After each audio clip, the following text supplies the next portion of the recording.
Today we are going to discuss about permutations and combinations.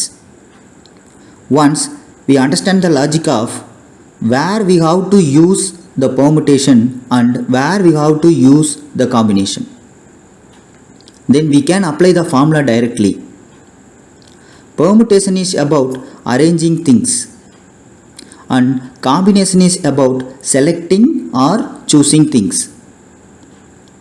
We need a clear understanding of this. Before we go to examples, let's understand the notation.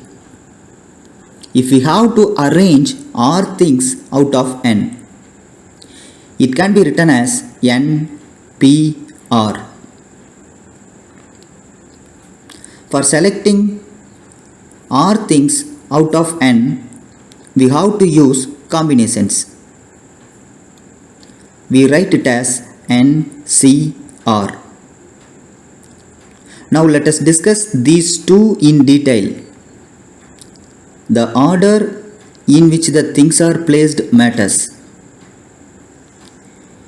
ABC and BAC will be different.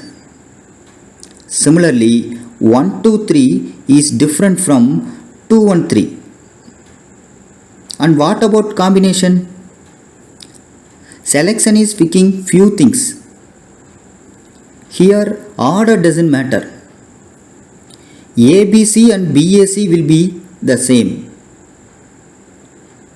Similarly, 1, 2, 3 and 2, 1, 3 are not different.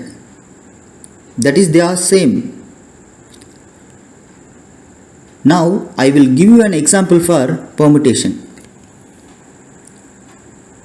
Assume we have to pick a team of 3 people out of 10 people for the post of president, vice president and manager. Here the order matters.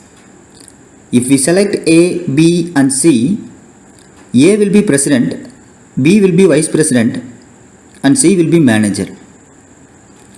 If we select B, A and C, B will be president, A will be vice president and C will be manager. Now I will give you an example for combination. If you are asked to pick a team of 3 people out of 10 people, here order doesn't matter and told nothing about this position. Then we have to use combination. Selecting A, B, C is same as B, A, C and it is also same as C, A, B. Thank you.